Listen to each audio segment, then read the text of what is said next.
ಇನ್ನು ಇವತ್ತಿನ ಕರ್ನಾಟಕ ಬಂದ್ಗೆ ಶಾಲಾ ಕಾಲೇಜಿಗೆ ರಜೆ ಇಲ್ಲ. ಪೋಷಕರ ಸಂಘಟನೆಯಿಂದಲೂ ಬಂದ್ಗೆ ಬೆಂಬಲ ಇಲ್ಲ.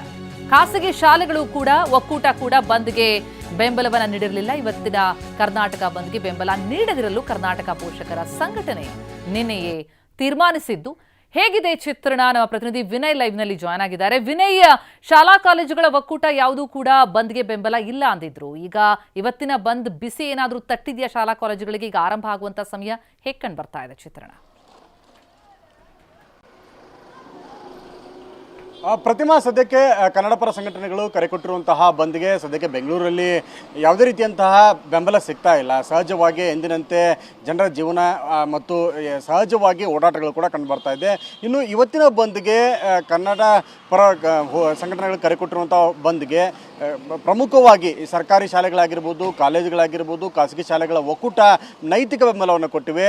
ಅದು ಶಾಲೆಗಳನ್ನು ಬಂದ್ ಮಾಡಿ ನಾವು ಬೆಂಬಲವನ್ನು ಕೊಡೋದಿಲ್ಲ ಅನ್ನೋಂಥ ಮಾತನ್ನು ಕೂಡ ಹೇಳಿದರು. ಅದೇ ರೀತಿಯಾಗಿ ಇವತ್ತು ರಾಜಧಾನಿ ಬೆಂಗಳೂರಲ್ಲಿ ಸಹಜವಾಗಿ ಶಾಲೆಗಳು ಕೂಡ ಆರಂಭ ಆಗಿರುವಂಥದ್ದು. ಸದ್ಯಕ್ಕೆ ನಾನೀಗ ಮಲ್ಲೇಶ್ವರಂನ 13ನೇ ಕ್ರಾಸಲ್ಲಿರುವಂತಹ ಹಿಮಾಂಶು ಖಾಸಗಿ ಶಾಲೆ ಮುಂಭಾಗದಲ್ಲಿದ್ದೀನಿ, ನಿಮಗೆ ತೋರಿಸ್ತಾ ಇದ್ದೀನಿ.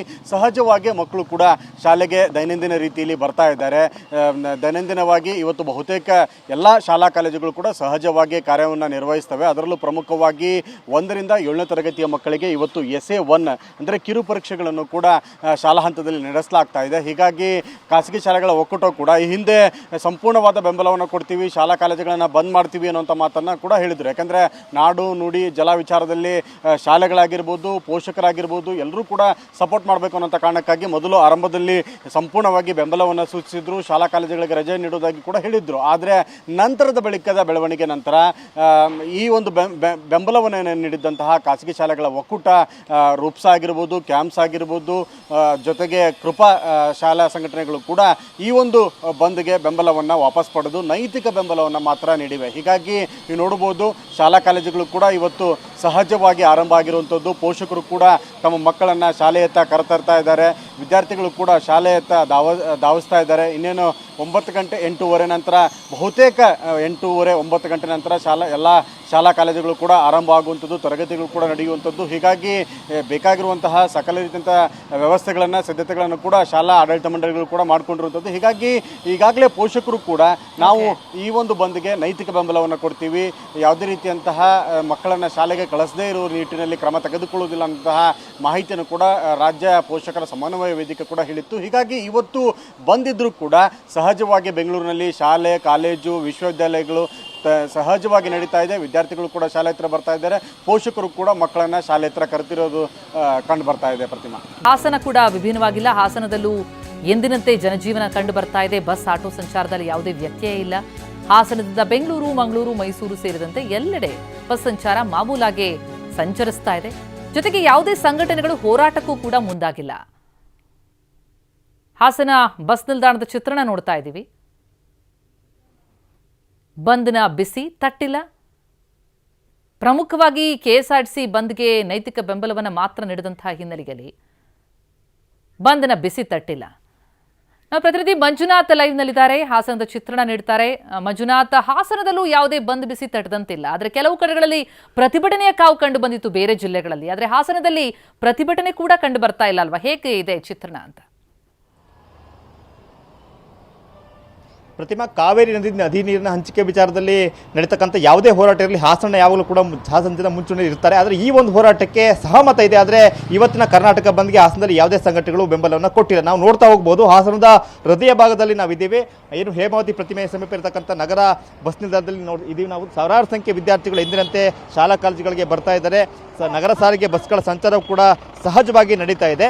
ಹಾಸನ ಜಿಲ್ಲೆಯಲ್ಲಿ ಇರತಕ್ಕಂಥ ಜೀವನದಿ ಹೇಮಾವತಿ ಕಾವೇರಿಯ ಪ್ರಮುಖವಾಗಿರ್ತಕ್ಕಂಥ ನೀರಿನ ಫೀಡರ್ ನದಿ. ಏಕೆಂತೇಳಿದ್ರೆ ಹಾಸನ ಜಿಲ್ಲೆಯ ಹೇಮಾವತಿ ಜಲಾಶಯ ತುಂಬಿದ್ರೆ ಮಾತ್ರವೇ KRS ತುಂಬತಕ್ಕಂಥದ್ದು. ಹಾಗಾಗಿನೇ ಕಾವೇರಿ ನದಿ ನೀರಿನ ಯಾವುದೇ ಹೋರಾಟ ಇದ್ರೂ ಕೂಡ ಹಾಸನ ಜಿಲ್ಲೆಯಲ್ಲಿ ಸಹಜವಾಗಿ ಹೋರಾಟ ಇರ್ತದೆ. ಆದರೆ ಈ ಬಾರಿ ಏನು ಜೂನ್ ಮತ್ತು ಜುಲೈ ತಿಂಗಳಲ್ಲಿ ಸುರಿದಂಥ ಒಂದಷ್ಟು ಮಳೆಗೆ ಹೇಮಾವತಿ ಜಲಾಶಯಕ್ಕೆ ಸುಮಾರು 17 TMC ಅಷ್ಟು ನೀರು ಹರಿದು ಬಂದಿದೆ. ಅಂದರೆ ಕುಡಿಯೋ ನೀರಿಗೆ ಯಾವುದೇ ರೀತಿ ಆಗಿರ್ತಕ್ಕಂಥ ಆತಂಕ ಇಲ್ಲ ಅಂತಕ್ಕಂಥ ಸ್ಥಿತಿ ನಿರ್ಮಾಣ ಆಗಿದೆ. ಹಾಗಾಗಿನೇ ಈ ಒಂದು ಹೋರಾಟಕ್ಕೆ ಸಹಮತ ಇದೆ. ಆದರೆ ಇವತ್ತಿನ ಬಂದ್ಗೆ ನಮ್ಮ ಬೆಂಬಲ ಇಲ್ಲ ಅಂತಕ್ಕಂಥದ್ದನ್ನು ಸಹ ಭಾಳ ಸ್ಪಷ್ಟವಾಗಿ ಕನ್ನಡಪರ ಸಂಘಟನೆಗಳು, ರೈತ ಸಂಘಟನೆಗಳು, ವರ್ತಕರ ಸಂಘಟನೆ ಇರ್ಬೋದು ಅಥವಾ ಹೋಟೆಲ್ ಮಾಲೀಕರ ಸಂಘ ಇರ್ಬೋದು, ಎಲ್ಲರೂ ಕೂಡ ನೈತಿಕವಾಗಿ ಬೆಂಬಲ ಇದೆ. ಆದರೆ ಇವತ್ತಿನ ಬಂದ್ಗೆ ನಮ್ಮ ಬೆಂಬಲ ಇಲ್ಲ ಅಂತಕ್ಕಂಥ ಮಾತನ್ನು ಸ್ಪಷ್ಟವಾಗಿ ಹೇಳಿದರು. ಹಾಗಾಗಿನೇ ಹಾಸನ ನಗರದಲ್ಲಿ ಅಥವಾ ಹಾಸನ ಜಿಲ್ಲೆಯಾದ್ಯಂತ ಕಂಪ್ಲೀಟ್ ಆಗಿ ಜನಜೀವನ ಸಹಜವಾಗಿ ನಡೀತಾ ಇದೆ. ಅದು ಸಾರಿಗೆ ಬಸ್ ಸಂಚಾರ ಇರ್ಬೋದು, ಆಟೋ ಸಂಚಾರ ಇರ್ಬೋದು ಅಥವಾ ಟ್ಯಾಕ್ಸಿಗಳ ಸಂಚಾರ ಇರ್ಬೋದು, ಎಲ್ಲವೂ ಕೂಡ ಯಾವುದೇ ರೀತಿಯಾಗಿದ್ದಾಗ ತೊಂದರೆ ಇಲ್ಲದಲ್ಲ ಎಲ್ಲವೂ ಕೂಡ ಇವತ್ತು ಬೆಳಗ್ಗಿಂದನೇ ಎಂದಿನಂತೆ ನಡೀತಾ ಇದೆ. ಹಾಸನ ಜಿಲ್ಲೆಯ ಜೀವನದಿ ಹೇಮಾವತಿ 2922 ಅಡಿ ಸಂಗ್ರಹ ಸಾಮರ್ಥ್ಯ ಇರ್ತಕ್ಕಂಥ ಜಲಾಶಯದಲ್ಲಿ ಇವತ್ತಿನ ನಾವು ನೋಡಿದ್ರೆ 2916 ಅಡಿ ಅಂದರೆ ಈ ಕೇವಲ 6 ಅಡಿಗಳಷ್ಟು ತುಂಬಿದರೆ ಹೇಮಾವತಿ ಜಲಾಶಯ ಭರ್ತಿ ಆಗುತ್ತೆ. ಅಂದರೆ ಈ ಬಾರಿ ದೊಡ್ಡ ಪ್ರಮಾಣದ ಮಳೆಯ ಕೊರತೆ ಇದೆ. ಆದರೆ ಈ ಮಳೆಯ ಕೊರತೆ ನಡುವೆ ಕೂಡ ಜೂನ್ನಲ್ಲಿ ಕೇವಲ 14 TMC ನೀರಿದ್ದಂತಹ ಹೇಮಾವತಿ ಜಲಾಶಯ ಈಗ ಒಟ್ಟು ಸುಮಾರು 31 TMC ಅಷ್ಟು ನೀರು ಹೇಮಾವತಿ ಜಲಾಶಯಕ್ಕೆ ಸಂಗ್ರಹ ಆಗಿದೆ. ಅಂದರೆ ಸುಮಾರು 17 TMC ಅಷ್ಟು ನೀರು ಈಗಾಗಲೇ ಹೇಮಾವತಿ ಜಲಾಶಯಕ್ಕೆ ಬಂದಿದೆ. ಈ ವರ್ಷಕ್ಕಿರ್ಬೋದು ಅಥವಾ ಈ ವರ್ಷ ಮುಂದಿನ ವರ್ಷದ ಮೇವರೆಗೂ ಕೂಡ ಕುಡಿಯುವ ನೀರಿಗೆ ಯಾವುದೇ ಆತಂಕ ಇಲ್ಲ ಅಂತಕ್ಕಂಥ ಸ್ಥಿತಿ ನಿರ್ಮಾಣ ಆಗಿದೆ. ಹಾಗಾಗಿ ಇವತ್ತಿನ ಬಂದ್ಗೆ ನಮ್ಮ ಬೆಂಬಲ ಇಲ್ಲ, ಆದರೆ ಇವತ್ತಿನ ಹೋರಾಟಕ್ಕೆ ಸಹಮತ ಇದೆ ಅಂತಕ್ಕಂಥ ಅಭಿಪ್ರಾಯವನ್ನು ಸಂಘಟನೆಗಳು ವ್ಯಕ್ತಪಡಿಸತಕ್ಕಂಥ ಕಾರಣದಿಂದಾಗಿ ಹಾಸನ ಜಿಲ್ಲೆಯಲ್ಲಿ ಯಾವುದೇ ರೀತಿಯಾಗಿರತಕ್ಕಂಥ ಬಂದ್ ವಾತಾವರಣ ಕಂಡು ಬರ್ತಾ ಇಲ್ಲ. ಪ್ರತಿಮಾ. ಎಸ್ ಮಂಜುನಾಥ್, ಹಾಗೆ ಸಂಪರ್ಕದಲ್ಲಿ ಇನ್ನು ಬೆಳಗಾವಿಯ ಡೀಟೇಲ್ಸ್ ಅನ್ನ ಪಡಿತಾ ಹೋಗೋದಾದ್ರೆ, ಬೆಳಗಾವಿಯಲ್ಲಿ ಬಿಗಿ ಭದ್ರತೆಯನ್ನು ಕೈಗೊಳ್ಳಲಾಗಿದೆ ಬಂದ್ ಹಿನ್ನೆಲೆ. ಜೊತೆಗೆ ಕರವೇ ಶಿವರಾಮೇಗೌಡ ಬಣದಿಂದ ಪ್ರತಿಭಟನೆ ಇದೆ. ಆ ಹಿನ್ನೆಲೆಯಲ್ಲಿ ಬೆಳಗಾವಿಯ ಕೇಂದ್ರ ಬಸ್ ನಿಲ್ದಾಣಕ್ಕೆ ಕಮಿಷನರ್ ಆಗಮನವಾಗಿದೆ. ಪೊಲೀಸ್ ಕಮಿಷನರ್ ಭೂಷಣ್ ಬೋರ್ಸೆ ಬಂದು ಪರಿಶೀಲನೆ ಮಾಡಿದ್ದಾರೆ. ಒತ್ತಾಯದಿಂದ ಬಂದ್ ಮಾಡೋ ಹಾಗಿಲ್ಲ ಅಂತ ಬೋರ್ಸೆ ಅವರು ಎಚ್ಚರಿಕೆಯನ್ನು ಕೂಡ ನೀಡಿದ್ದಾರೆ. ಎಲ್ಲೆಡೆ ಬಂದ್ನ ವಾತಾವರಣ ಕಂಡು ಬರ್ತಿಲ್ಲ, ಬೆಳಗಾವಿಯಲ್ಲೂ ಅಷ್ಟೇ. ಆದರೆ ಪ್ರತಿಭಟನೆಯ ಕಾವಿರೋ ಹಿನ್ನೆಲೆಯಲ್ಲಿ, ಅದರಲ್ಲೂ ಕರವೇ ಶಿವರಾಮೇಗೌಡ ಬಣ ಪ್ರತಿಭಟನೆಗೆ ಮುಂದಾಗಿದೆ ಬೆಳಗಾವಿಯಲ್ಲಿ. ಈ ಹಿನ್ನೆಲೆಯಲ್ಲಿ ಕೇಂದ್ರ ಬಸ್ ನಿಲ್ದಾಣಕ್ಕೆ ಕಮಿಷನರ್ ಬಂದು ಪರಿಶೀಲಿಸಿದ್ದಾರೆ. ಪ್ರತಿನಿಧಿ ಸಹದೇವ್ ಲೈವ್ ನಲ್ಲಿ ಡೀಟೇಲ್ಸ್ ಕೊಡ್ತಾರೆ, ಜಾಯ್ನ್ ಆಗಿದ್ದಾರೆ. ಸಹದೇವ್, ಬೆಳಗಾವಿಯಲ್ಲಿ ಬಂದ್ ವಾತಾವರಣ ಏನಿಲ್ಲ, ಆದರೆ ಈ ಪ್ರತಿಭಟನೆ ಎಷ್ಟು ಗಂಟೆಗೆ ನಡೆಯುತ್ತೆ, ಯಾವ ರೀತಿಯಾದಂತಹ ಭದ್ರತಾ ವ್ಯವಸ್ಥೆ ಹೇಗಿದೆ ಅಲ್ಲಿನ ಚಿತ್ರಣ?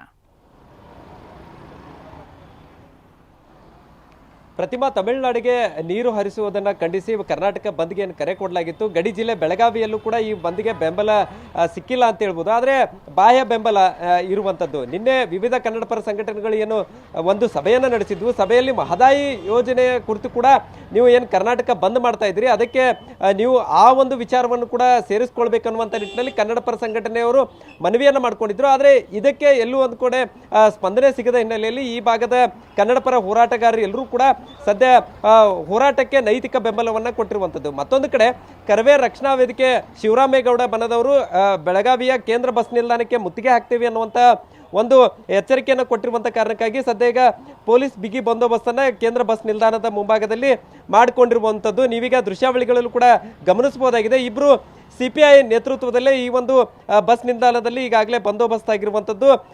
10 ಗಂಟೆಗೆ ಕರವೇ ಶಿವರಾಮೇಗೌಡ ಬಣದಿಂದ ಪ್ರತಿಭಟನೆ ಮಾಡ್ತೀವಿ, ಕರ್ನಾಟಕ ಬಂದ್ಗೆ ಬೆಂಬಲವನ್ನು ಸೂಚಿಸುವುದರ ಜೊತೆಗೆ ಬಸ್ ನಿಲ್ದಾಣ ಬಸ್ಗಳನ್ನು ಬಂದ್ ಮಾಡ್ತೀವಿ ಅನ್ನುವಂಥ ಒಂದು ಮಾತನ್ನ ಹೇಳಿದ್ರು. ಹೀಗಾಗಿ ಸದ್ಯ ಈಗ ಮುಂಜಾಗ್ರತಾ ಕ್ರಮವಾಗಿ ಪೊಲೀಸ್ ಬಂದೋಬಸ್ತನ್ನು ನೀವೀಗ ಗಮನಿಸಬಹುದಾಗಿದೆ. ಮತ್ತೊಂದು ಕಡೆ ಈ ಒಂದು ಬಂದ್ಗೆ ಬೆಳಗಾವಿಯಲ್ಲಿ ಒಂದು ಕಡೆ ಬೆಂಬಲ ಕೂಡ ಸಿಗ್ತಾ ಇಲ್ಲ, ಮತ್ತೊಂದು ಕಡೆ ಎಂದಿನಂತೆ ಈಗ ಬಸ್ ಸಂಚಾರ ಕೂಡ ಬೆಳಗಾವಿಯಲ್ಲಿ ಕಂಡು ಬರ್ತಾ ಇರುವಂಥದ್ದು. ಜನಜೀವನ ಕೂಡ ಎಂದಿನಂತೆ ಇರುವಂಥದ್ದು. ಅಂಗಡಿ ಮುಂಗಟ್ಟುಗಳು ಈಗಾಗಲೇ ತೆರೆದಿರುವಂಥದ್ದು. ಬೀದಿ ಬದಿ ವ್ಯಾಪಾರಸ್ಥರು ಕೂಡ ಈಗಾಗಲೇ ಅಂಗಡಿಗಳನ್ನು ತೆರೆದು ಇರುವಂಥದ್ದು. ವ್ಯಾಪಾರ ವಹಿವಾಟು ಎಂದಿನಂತೆ ಈಗಾಗಲೇ ಶುರುವಾಗಿರುವಂಥದ್ದು. ಮತ್ತೊಂದು ಕಡೆ ಕೇಂದ್ರ ಬಸ್ ನಿಲ್ದಾಣ ಸೇರಿದಂತೆ ನಗರ ಬಸ್ ನಿಲ್ದಾಣದಲ್ಲೂ ಕೂಡ ಈಗಾಗಲೇ ಬಿಗಿ ಬಂದೋಬಸ್ತ್ ಇರುವಂಥದ್ದು. ಒಟ್ಟಿನಲ್ಲಿ ಬೆಳಗಾವಿಯಲ್ಲಿ ಒಂದು ಕಡೆ ಬಂದ್ಗೆ ಬೆಂಬಲ ಇಲ್ಲದೇ ಇದ್ರೂ ಕೂಡ ಪ್ರತಿಭಟನೆ ಮಾಡ್ತೀವಿ, ಬಂದ್ಗೆ ಬೆಂಬಲ ಕೊಡ್ತೀವಿ ಅನ್ನುವಂಥ ನಿಟ್ಟಿನಲ್ಲಿ ಈಗಾಗಲೇ ಕೆಲವೊಂದಿಷ್ಟು ಸಂಘಟನೆಗಳು ನೈತಿಕ ಬೆಂಬಲ ಸೂಚಿಸಿದರೆ ಕರವೇ ಶಿವರಾಮೇಗೌಡ ಬಣದಿಂದ ಇನ್ನೇನು ಕೆಲವೇ ಹೊತ್ತಲ್ಲಿ ಬೆಳಗಾವಿಯ ಕೇಂದ್ರ ಬಸ್ ನಿಲ್ದಾಣದ ಮುಂಭಾಗದಲ್ಲಿ ಪ್ರತಿಭಟನೆ ಮಾಡೋಕೆ ಸಜ್ಜಾಗಿರುವಂಥದ್ದು. ಮತ್ತು ಈ ಒಂದು ಕರವೇ ಶಿವರಾಮೇಗೌಡ ಬಣಕ್ಕೆ ಈಗಾಗಲೇ ರೈತರು ಕೂಡ ಸಪೋರ್ಟ್ ಅನ್ನ ಮಾಡ್ತಾ ಇರುವಂಥದ್ದು. ಕೆಲವೇ ಹೊತ್ತಲ್ಲಿ ಬೆಳಗಾವಿಯ ಬಸ್ ನಿಲ್ದಾಣದಲ್ಲಿ ಪ್ರತಿಭಟನೆ ಮಾಡ್ತಾ ಇರುವಂಥದ್ದು. ಪ್ರತಿಮಾ, ಥ್ಯಾಂಕ್ ಯು ಸೌದೆ, ಎಲ್ರಿಗೂ ಧನ್ಯವಾದ ಸಾಕಷ್ಟು ಮಾಹಿತಿ ನೀಡಿದ್ದಕ್ಕೆ.